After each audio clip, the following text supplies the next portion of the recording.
प्रिय विद्यार्थियों, नमस्कार। साइंस क्लास 10th में आप सबका स्वागत है। मैं आपको कई दिनों से immunity system and blood group के बारे में बोल रहा हूँ। आज आपका अंगदान का महत्व पॉइंट है, इस पर हम चर्चा करेंगे। हम जानते हैं कि मानव का जो शरीर होता है वो इस प्रकृति की सर्वोत्तम कृति है, सबसे अच्छी संरचना। किसी भी स्थिति में मानव का ये जो शरीर है स्थायी नहीं होता। क्यों? क्योंकि जिसने भी जन्म लिया है एक दिन उसकी मृत्यु अवश्य हो जाएगी। अब हमारे सामने भारतीय दर्शन के अनुसार एक प्रश्न उठता है कि हमारा ये जो शरीर है 5 तत्वों से मिलकर के बना हुआ होता है। संस्कृत में भी कहा गया है कि क्षिति, जल, पावक, गगन और समीर, ये 5 चीजें हैं। जैसे हवा, मिट्टी, पानी, अग्नि और आकाश, ये 5 चीजें मिलकर के और मानव के शरीर का क्या करती है? निर्माण करती है। जब व्यक्ति की मृत्यु हो जाती है, व्यक्ति को क्रिमेट कर दिया जाता है, जला दिया जाता है, दफना दिया जाता है या किसी भी प्रकार से उसके शरीर को नष्ट करने का प्रयास किया जाता है, ऐसे में 5 तत्व अपने अपने स्थान पर पहुंच जाते हैं। ऐसा भारतीय दर्शन में कहा है। अपनी किसी जीवित या मृत व्यक्ति द्वारा अपने अन्य व्यक्ति को कोई भी ऊतक या अंग का दान कर देना तो अंगदान कहलाता है। और देह दान से तात्पर्य होता है कि अपनी देह को अंग प्रत्यारोपण या कोई चिकित्सीय पढ़ाई जैसे MBBS वगैरह करते हैं, इसके प्रशिक्षण के लिए दान कर देना क्या कहलाएगा? देह दान कहलाता। दोनों में थोड़ा अंतर है। पहले तो दोनों की परिभाषा में आपको दिखवा देता हूँ, फिर उसके बाद इसकी बात आगे चलेगी। किसी जीवित या मृत व्यक्ति द्वारा अंगदान, पहला पॉइंट है हमारा अंगदान। किसी जीवित या मृत व्यक्ति द्वारा, कोई भी जीवित व्यक्ति हो या कोई भी मृत व्यक्ति द्वारा अन्य व्यक्ति को कोई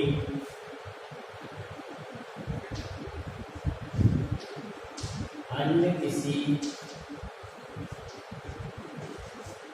व्यक्ति को कोई ऊतक या अंग का दान करना ही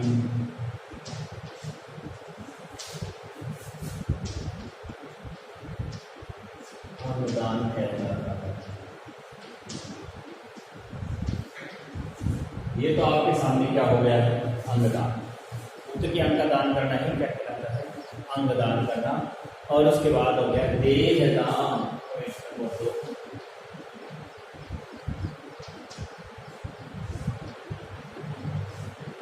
देखो देहदान में क्या होता है?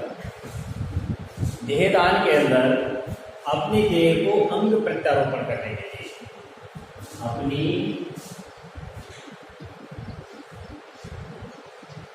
देह को अंग प्रत्यारोपण करने के लिए या तो अपने अंग मतलब अपनी देह को अंग प्रत्यारोपण करने के लिए या फिर क्या करने के लिए? चिकित्सीय प्रशिक्षण के लिए या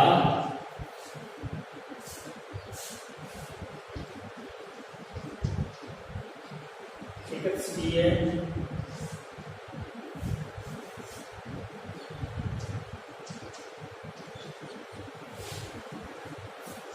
प्रशिक्षण के लिए क्या कर देना? दान कर देना। देहदान कहलाता है।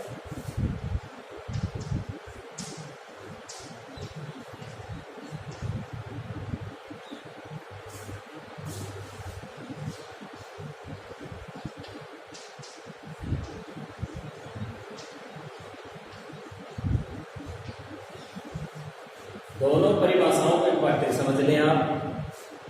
अंगदान किसे कहते हैं कि किसी जीवित व्यक्ति के द्वारा या मृत व्यक्ति के द्वारा अन्य किसी व्यक्ति को अपना कोई ऊतक या अंग का दान करना ही अंगदान कहलाता है। ऊतक किसे कहते हैं, परिभाषा अपनी ये आई। ऊतक किसे कहेंगे, समान कार्य करने वाली कोशिकाओं के समूह को क्या कहते हैं, ऊतक कहते हैं। समान कार्य करने वाली कोशिकाओं के समूह को किस नाम से जानते हैं, ऊतक के नाम से जानते हैं। समान कार्य करने वाले ऊतक मिलकर के किसका निर्माण करते हैं, अंग का निर्माण करते हैं। और बहुत सारे अंग मिलकर के किसका निर्माण करते हैं, तंत्र का निर्माण करते हैं। और कई सारे अंग तंत्र मिलकर के किसका निर्माण करते हैं, एक शरीर का निर्माण। मानव का शरीर भारतीय दर्शन अनुसार एक पॉइंट डाल दो यहाँ, भारतीय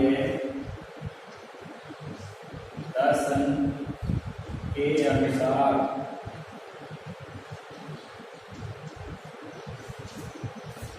मानव शरीर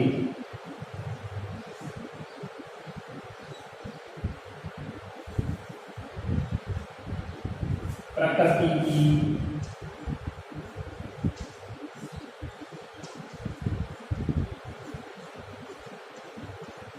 सर्वोत्तम कृति है।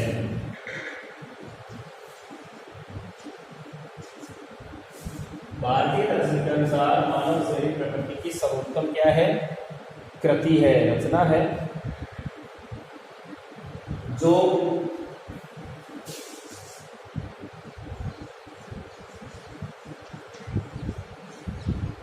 पांच तत्व क्षिति यानी पृथ्वी, आकाश, वायु, जल तथा अग्नि से मिलकर बना है।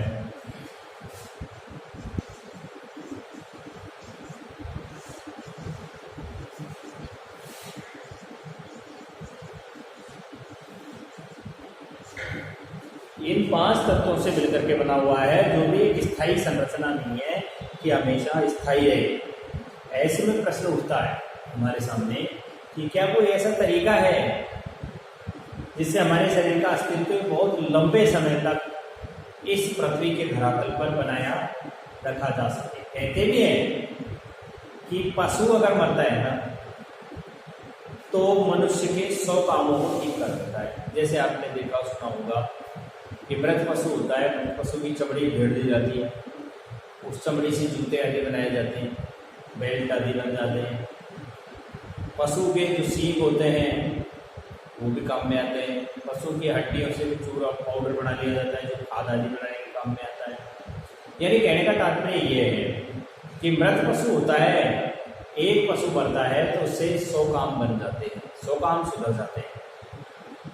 और मनुष्य जब मरता है ना तो किसी का कोई काम नहीं आता, ले जाकर के उसको क्या कर देते हैं, जला देते हैं। जैसे मान लीजिए बकरी है, बकरी अगर मर जाती है, पशु है, तो उसकी खाल को उधेड़ दिया जाता है। उसकी खाल को उधेड़ करके और क्या बना दिया जाता है, उसका बर्तन है, दूध है आदि पर मंड दिया जाता है। जो खुशी के मौके पर या किसी प्रकार की कोई उत्साह और क्या नाम से कोई उत्सव हो, कोई त्योहार हो आदि, खुशी बांटते क्या करते हैं, बजाया जाता है। लेकिन मनुष्य जब मर जाता है ना तो किसी काम का नहीं होता। पशुओं का तो मांस भी भक्षण करने के काम में नहीं लिया जाता, परंतु मनुष्य मरने के पश्चात भी किसी भी प्रकार का कोई काम नहीं आता।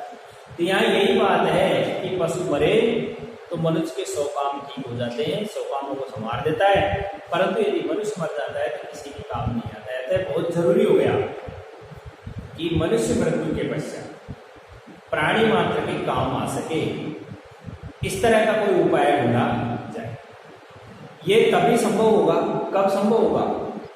जब मनुष्य की मृत्यु हो जाए, तो मृत्यु के उपरांत हम दूसरे व्यक्तियों को जीवित रखने के लिए हमारी जैसे आंखें हैं, हमारा गुर्दा है, हमारा लीवर है आदि, हमारी मृत्यु के पश्चात ये भी क्या हो जाएंगे? मर जाएंगे। तो मरने के बाद जला दिए जाएंगे। इससे अच्छा तो है किसी जरूरतमंद व्यक्ति को जीवन में सुख पाने के लिए तो क्या करते हैं? दान करते हैं। तो पहली बात तो ये हो जाएगी कि लंबे समय तक इनके अस्तित्व को हम कहाँ बनाए रखेंगे? पृथ्वी पर इसके अस्तित्व को बनाए रखेंगे लंबे समय तक। भाई मान लीजिए किसी व्यक्ति को आंखें दान कर दी, और आंख दान करने के बाद में क्या आ जाएगा? वो दूसरा व्यक्ति जो अभी तक संसार में दे रहा था उसके संसार में क्या हो गया है? ज्यादा हो गए। और वो व्यक्ति अब रंग बिरंगे कलरफुल वर्ल्ड को क्या कर सकेगा? देख सकेगा। रंग बिरंगे संसार को देख सकेगा उन आंखों के द्वारा। और वहां क्या काम आती? वो केवल क्या कर दी जाती? जला दी जाती, नष्ट कर दी जाती, जमीन के अंदर गाड़ दी जाती। तो कौन सी चीज अच्छी रही कि दूसरा व्यक्ति कम से कम संसार को देखे और सुख भोग करे? तो ये हमारे क्या नाम से भारतीय दर्शन के अनुसार सात्विक श्रेणी का दान कहा गया है। कौन से दान को सात्विक श्रेणी का दान कहा गया है? अंगदान और देहदान करने को सात्विक श्रेणी का दान कहा जाता है। इस श्रेणी के दान को हमारे दर्शन में सबसे श्रेष्ठ मानते हैं, पवित्र दान कहते हैं। हमारे आध्यात्मिक गुरु भी सनातन काल से ही अंगदान और देहदान के बारे में बहुत अपने विचार प्रस्तुत कर चुके हैं और पुण्य का काम मानते हैं। पुरातन काल में आपने सुना होगा कि वृतासुर नाम का एक राक्षस हुआ था। उस वृतासुर नाम के राक्षस ने जब देवराज इंद्र पर चढ़ाई करती थी, इंद्र ने महर्षि दादीजी से अपनी हड्डियों का क्या मांगा था? दान मांगा था। और महर्षि दादीजी ने समाज की भलाई के लिए, मानव जाति की भलाई के लिए, देव जाति की भलाई के लिए क्या किया था?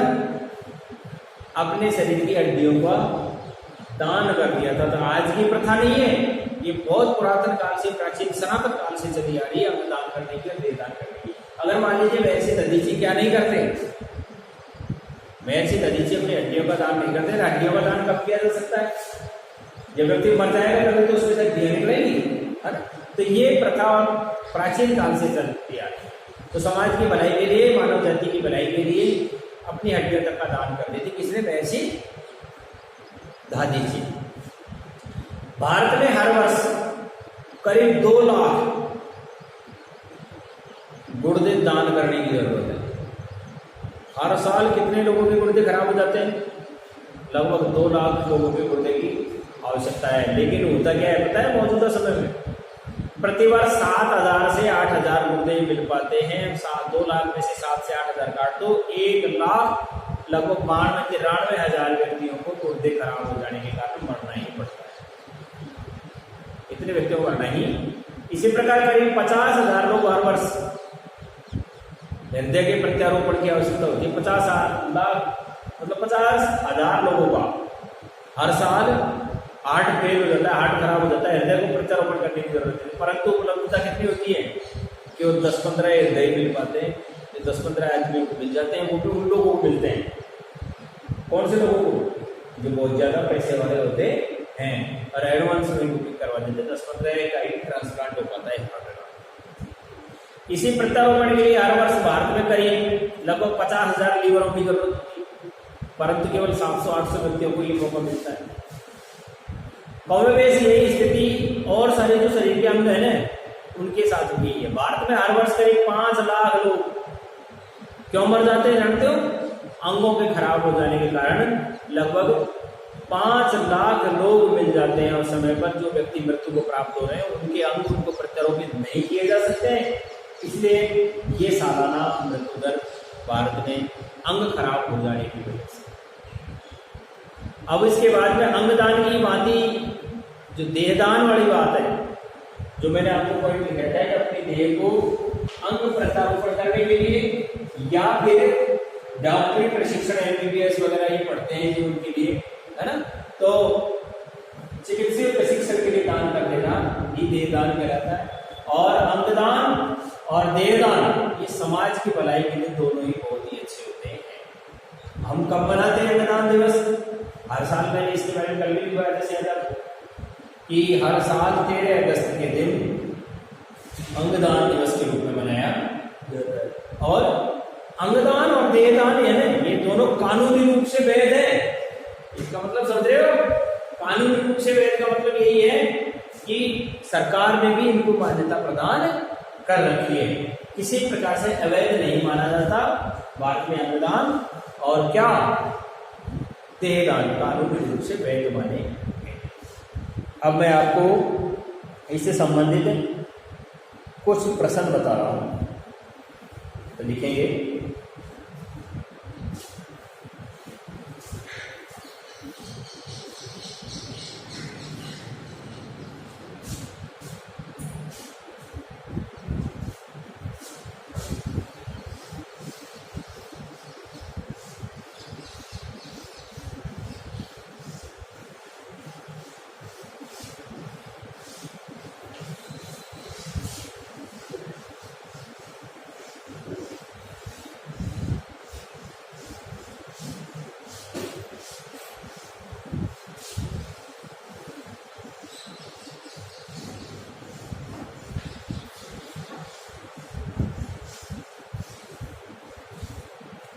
लिखेंगे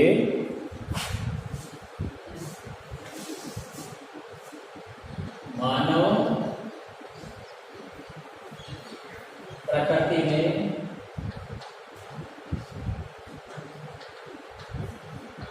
स्थायी नहीं है तो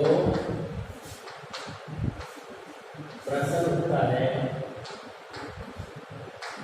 कि वह कौन सा उपाय है जिसके द्वारा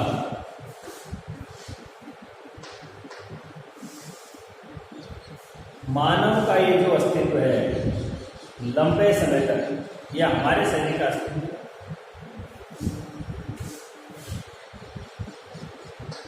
हमारे शरीर का अस्तित्व लंबे समय तक इस पृथ्वी धरातल पर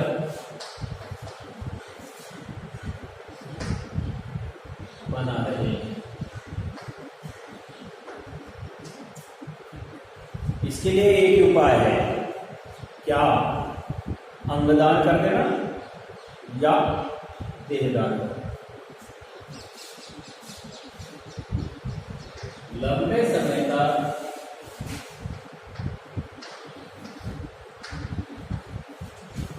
शरीर के अस्तित्व को बनाए रखने के लिए अंगदान और देहदान सर्वोत्तम तरीका है। अंगदान और देहदान से क्या होगा? अंगदान और देहदान से किसी जरूरतमंद व्यक्ति की क्या की जा सकती है? जीवन को खुशहाल बनाया जा सकता है। अंगदान और देहदान द्वारा किसी जरूरतमंद व्यक्ति के जीवन को खुशहाल बनाया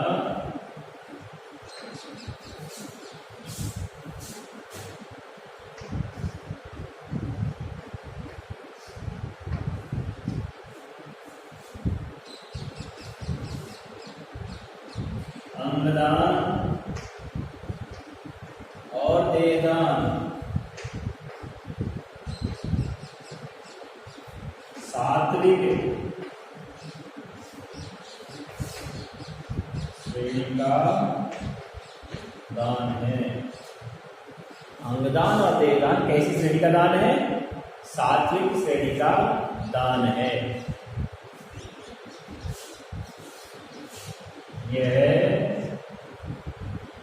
पुरातन काल से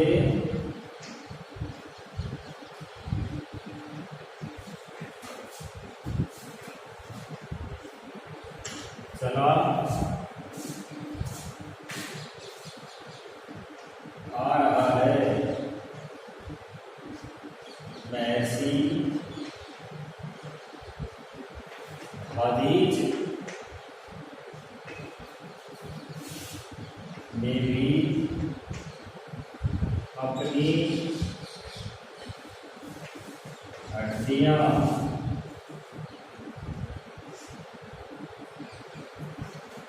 देवराज इंद्र को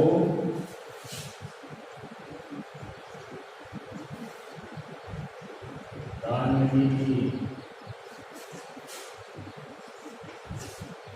दी थी ना। यहां तक की बात आ गई। एक बार फिर देख लो, कोई चीज देख रही हो कि मानव प्रकृति में स्थायी नहीं है, क्योंकि जिसने जन्म लिया है उसकी क्या होगी? मृत्यु अवश्य होगी। प्रश्न उठ रहा है कौन सा उपाय है जिसके द्वारा हमारे शरीर के अस्तित्व को हम लंबे समय तक पृथ्वी पर बनाकर रख सके, हमारे धरातल पर रख सके। लंबे समय तक शरीर के अस्तित्व को बनाए रखने के लिए अंगदान और देहदान सबसे अच्छा तरीका है। प्रश्न आ गया, अंगदान और देहदान किसी जरूरतमंद व्यक्ति के जीवन को कैसा बना सकता है? वो सहाल बना सकता है। अंगदान और देहदान को कौन सी श्रेणी का दान कहा गया है? अंगदान और देहदान को सात्विक श्रेणी का दान कहा गया है। कब से चली आ रही है प्रथा? पुरातन काल से चली आ रही है। सर्वोत्तम किसने दान किया? महर्षि हादीज ने अपनी हड्डियां दान किया। किसको दान किया? देवराज ने। बहुत सारे प्रश्न हो गए, तो इनमें छोटे छोटे क्वेश्चन बनते हैं। इन्हीं प्रश्नों के आधार पर आ गया था ये।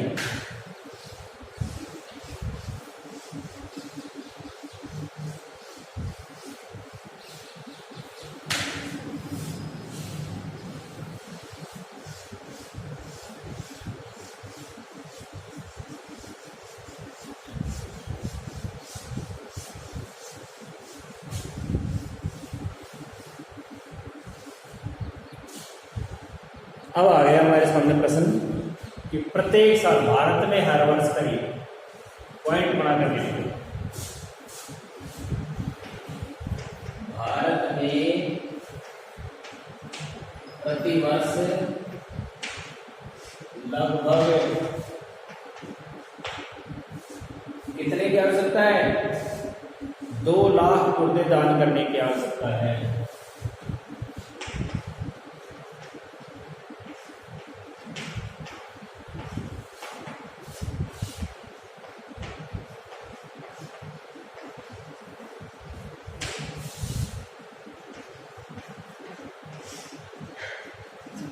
परंतु कितने उपलब्ध हो पाते हैं? केवल परंतु प्रति वर्ष 7,000 से 8,000 रुपये मिलते हैं।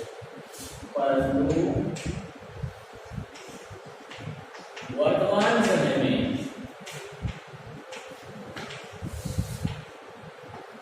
7,000 से 8,000 गुर्दे ही मिल पाते हैं। इसमें 2 प्रश्न हो गए। भारत प्रदेश में कितने गुर्दे दान करने की आवश्यकता है? 2 लाख। भारत में प्रत्यक्ष कितने गुर्दे मिल जाते हैं? 7,000 से 8,000। हर लाइन का क्या बन रहा है? प्रश्न बन रहा है। करीब 50,000 लोग हर वर्ष हृदय प्रत्यारोपण की आस में हैं। तो नया पॉइंट बन गया क्या? भारत में प्रति वर्ष लगभग 50,000 लोग हृदय प्रत्यारोपण करवाना चाहते हैं। परंतु मिलता कितना है? केवल 10 से 15 की। परंतु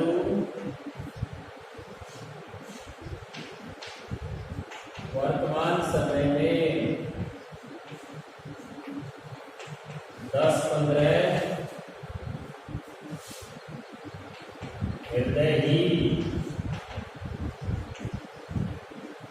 उपलब्ध हो पाते हैं। कितने?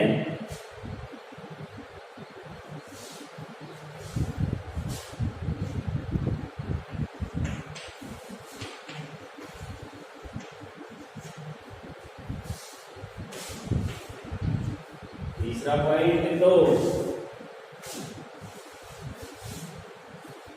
50,000 यकृतों की आवश्यकता है।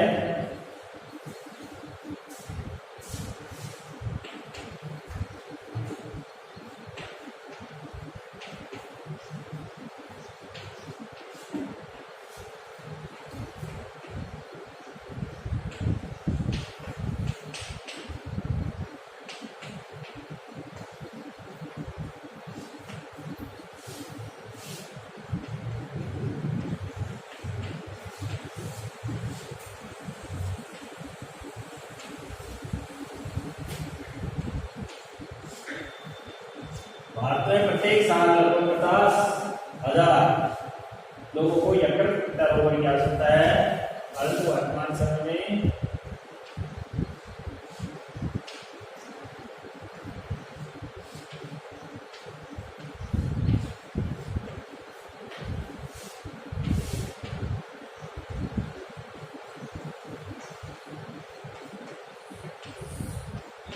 सात सौ व्यक्तियों को ही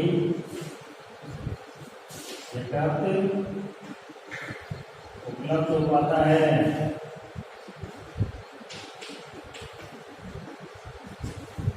कितने व्यक्तियों को उपलब्ध हो पाता है? केवल 700 व्यक्तियों को ही उपलब्ध हो पाता है।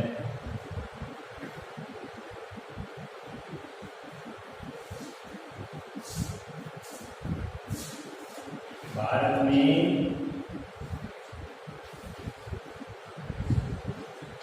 प्रतिवर्ष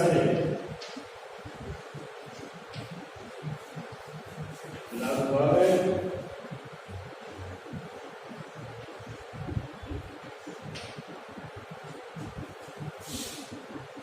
1,00,000 लोग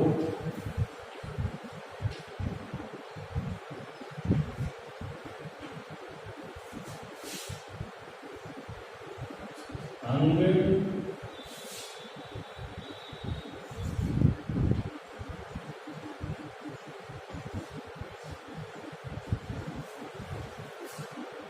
कराने के कारण मृत्यु को प्राप्त हो जाते हैं।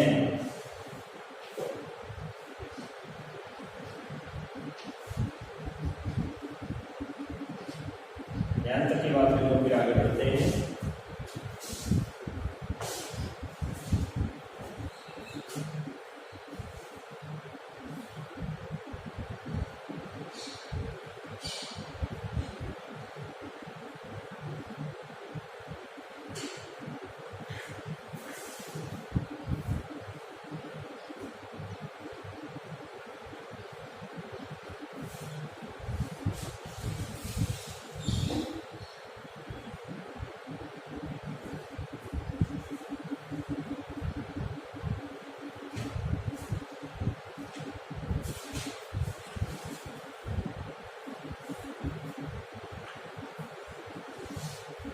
मिटा दो भाई इसको।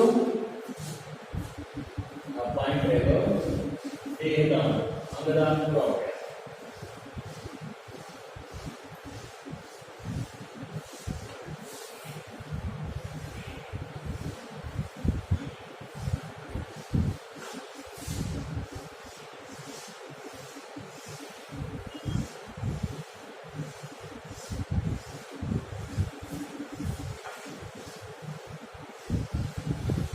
देखिए देहदान, देहदान दो प्रमुख कारणों से आवश्यक है। कौन कौन सा? एक तो मृत शरीर जो दान कर दिया उससे अंग निकाल करके क्या कर देते हैं, जरूरतमंद लोगों को प्रत्यारोपित कर देते हैं।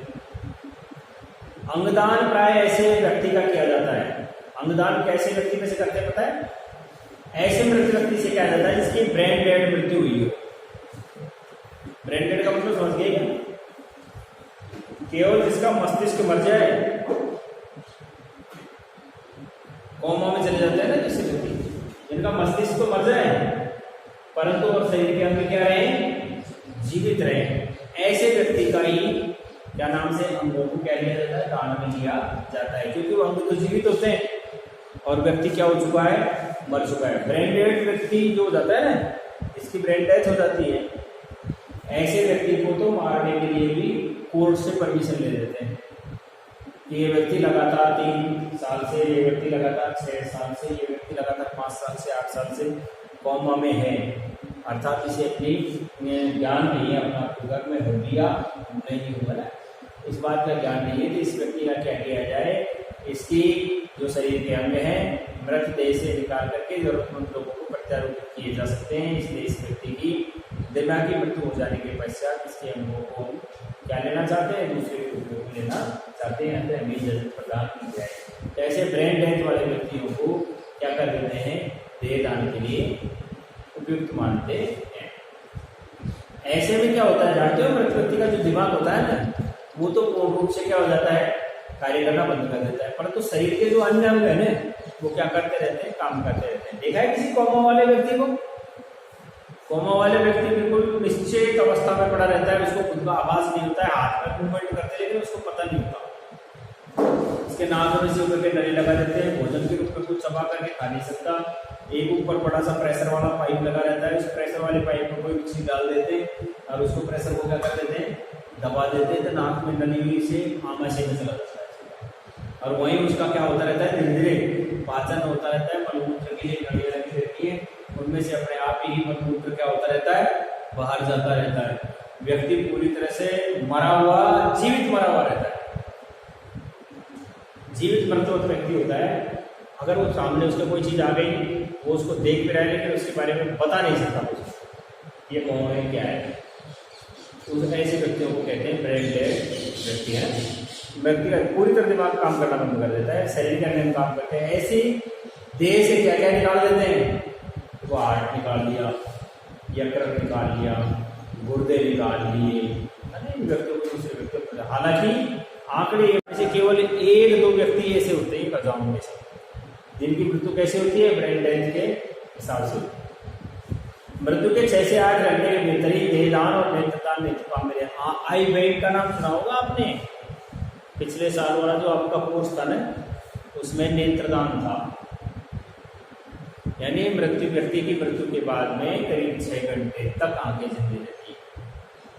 कितनी देर तक मृत्यु हो जाती है ना, उसके 6 घंटे बाद तक आंखें जीवित रहती हैं। और अगर किसी व्यक्ति को आंख दान करनी है ना, तो इसका मतलब ये नहीं है वो जिंदा ही जाकर के आंख दान करे हो, नहीं, मरने के बाद में आई बैंक को फोन किया जा सकता है।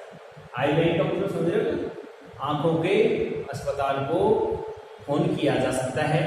आंखों का अस्पताल और वहाँ की टीम आपके घर, जैसे कोई भी व्यक्ति दान करने वाला हो उसके घर यहाँ पहुँचती है ना, और आपके अंगों को क्या कर लेती है, वो कनेक्ट कर लेती है और वहीं से सोल्यूशन में डाल करती है, ऐसे रसायनों में उसे डाल दिया जाता है ताकि वो खराब नहीं हो। अगर घंटे से ज्यादा समय लगा ना, तो फिर क्या होता है कि उस संबंधित अंग की कोशिकाएं क्या हो जाती है, मर जाती है और वो किसी काम के कोई अंग नहीं रहते हैं। वहाँ तो कॉल जरूरत है, वहाँ से टीम आती है और उस व्यक्ति की आंखों को ले करके और रसायनों के प्रयोग के द्वारा उसे कर दिया जाता है। दूसरा बात क्या आती है सामने, देहदान। एक तो गया ये कि इसलिए उसका पूरी बॉडी को दान में ले देते हैं और उसके हार्ट, लीवर वगैरह डाल करके दूसरे को प्रत्यारोपित कर देते हैं। एक दूसरा तरीका है चिकित्सकीय शिक्षा ग्रहण करने वाले विद्यार्थी, यानी जो MBBS की पढ़ाई करते हैं ना, 12वीं क्लास साइंस से बायोलॉजी करने के बाद में PMT टेस्ट, उस PMT PMT में अगर सेलेक्ट होता है तो उसको MBBS कॉलेज मिलती है। MBBS कॉलेज में चले जाते हैं तो फिर उनको वहाँ से काटने के लिए कहाँ से मिलेगा, व्यक्ति का शरीर दिया जाता है। ऐसे व्यक्ति अधिकांशतः होते हैं जो लावारिस स्त्री होते हैं, ऐसे व्यक्तियों की बॉडी को उन लोगों के परीक्षण के लिए दे दिया जाता है। वो लोग चीर फाड़ करके अंदर तक जो भी है सर्जिकल पर विचार करते हुए अपने अध्ययन जारी रखते हैं। तो मान लीजिए इस तरह से देह दान कर दिया तो वो देह उन लोगों के पढ़ के काम है और पढ़ करके वो क्या बनेंगे, डॉक्टर बनेंगे और मानव समाज की क्या करेंगे, भलाई के लिए कार्य करेंगे। इसलिए देह दान करना बहुत ही महत्वपूर्ण माना गया है। विद्यार्थी बढ़ते प्रशिक्षण प्राप्त करते बेहतरीन डॉक्टर बन जाते हैं, जिससे मृत मानव की देह पर प्रायोगिक कार्य साधन करने के पश्चात ही मेडिकल की जो विद्यार्थी होते हैं ना, वो देह मानी शरीर की जो संरचना है भली भांति समझ पाते हैं। इसके द्वारा देहदान की परम आवश्यकता होती है और ये इसका कौन सा उपयोग है, उपयोग है भाई। इसके पश्चात भी बॉडी को जलाना पड़ता है और देहदान के बाद भी बॉडी को क्या करना पड़ता है, जलाता है। ये इसके अंतिम उपयोग है। देह के जो दानी होते हैं ना, अपने पारिवारिक और धार्मिक रूप पूरी तरह से मुक्त हो चुके होते हैं और किसी तरह कार्य करते हैं, समाज में एक नींव के शिलालेख की भांति काम करते हैं। अत्यंत खेल का विषय क्या है कि प्राचीन मान्यताओं के कारण भारत में अंगदान करने वाले और देहदान करने वाले 10 लाख व्यक्तियों में से 0.8% है। क्यों? हमारे यहाँ एक धारणा बन गई। क्या धारणा बन गई है? हमारे यहाँ धारणा बन गई है कि नहीं भाई, नहीं देंगे, मरे हुए व्यक्ति की कम से कम बॉडी को तो खराब नहीं करेंगे, है ना। तो ये प्रश्न बनता है। अब यहाँ कुछ एक बात है देहदान की जो आप लिख लीजिए और इस तरह से ये हमारा पाठ आगे बढ़ता हुआ खत्म की ओर चला जाएगा। देखो लिखो इसमें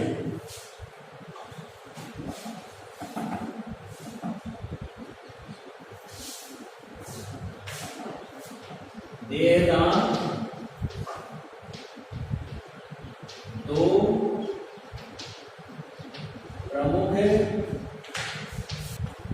कारणों से आवश्यक है। कौन कौन सा? नंबर 1 में आप लिख लीजिए इसके लिए मृत देह से अंग निकाल करके जरूरतमंद लोगों को प्रत्याग करने के लिए। पहला है मृत व्यक्ति के शरीर से अंगों को निकाल कर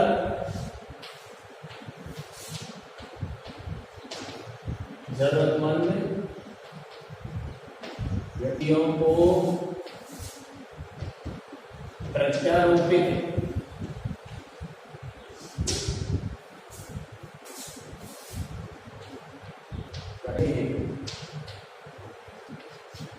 एक तो ये हो गया प्राकृतिक शरीर से अंगों को निकाल करके और क्या कर देते हैं, जरूरतमंद व्यक्तियों को प्रत्यारोपित कर देते हैं।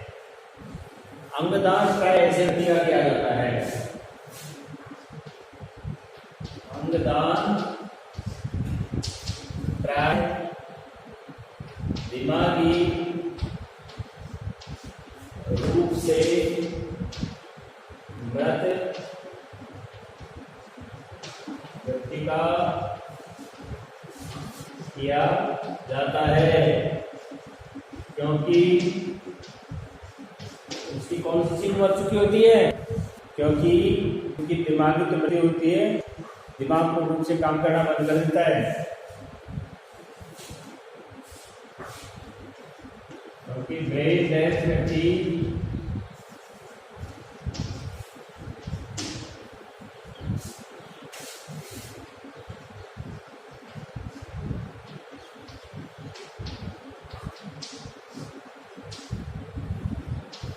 दिमाग को काम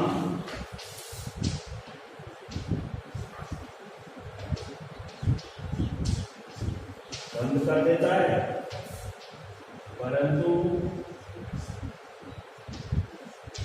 शरीर के अंग कार्य करते हैं।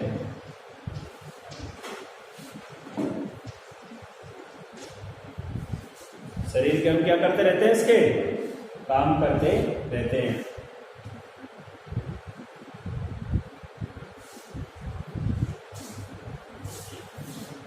इस प्रकार के ब्रेन डेथ व्यक्ति का हृदय, गुर्दे, यकृत आंखें आदि लेकर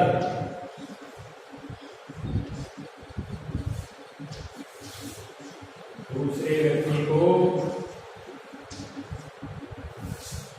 प्रत्यारोपित करनी जाती है।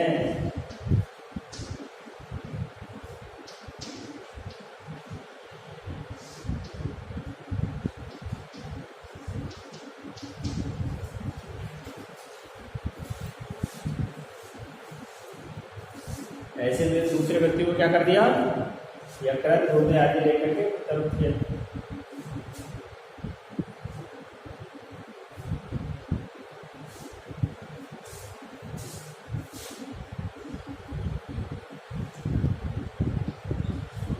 इस प्रकार के बिंदु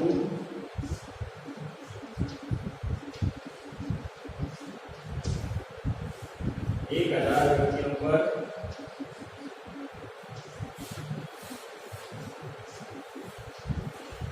किसी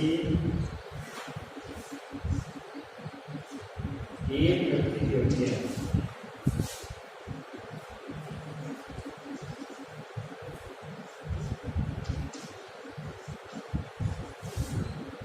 अंगदान की 6 घंटे उपरांत तक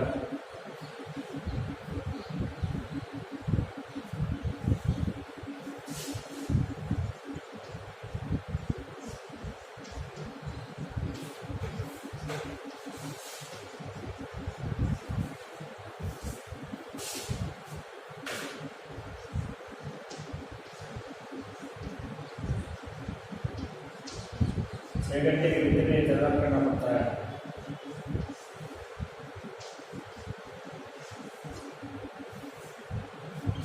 यहाँ तक की बात आप लिख लो, दूसरी बात आ जाएगी।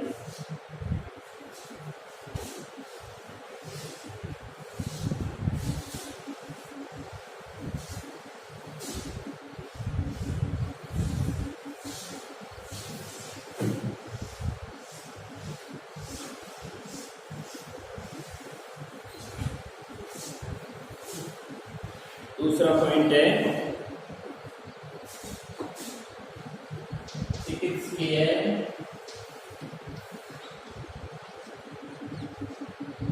प्रशिक्षण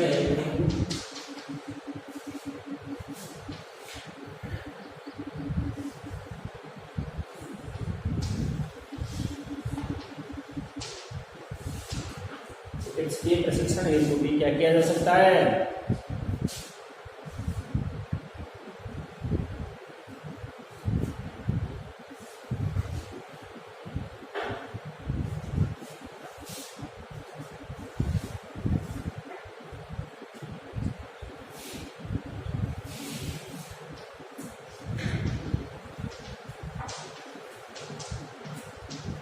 देह का दान किया जाता है ताकि चिकित्सा शिक्षा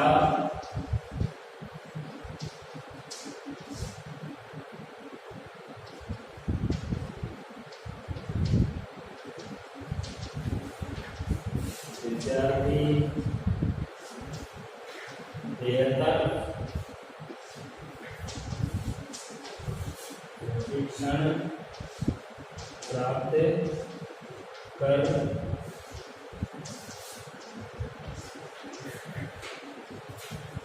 मानव समाज की भलाई करें।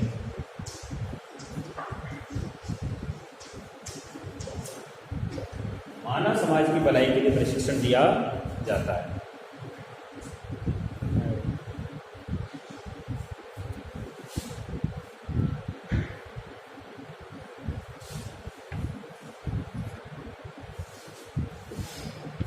देखिए आगे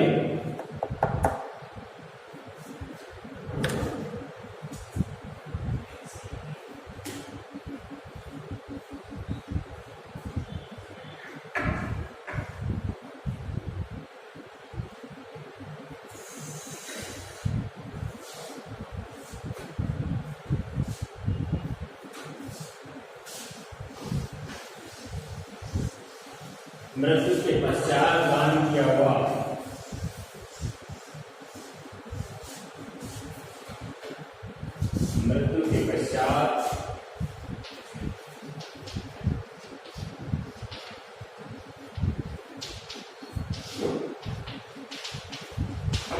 दिया गया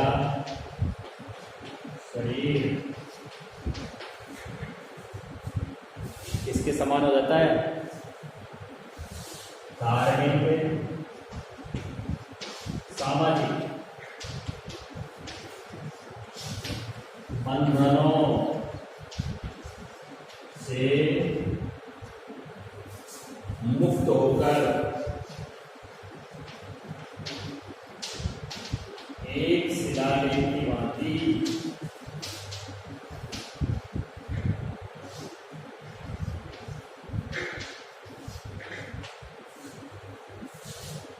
स्थापित हो जाता है।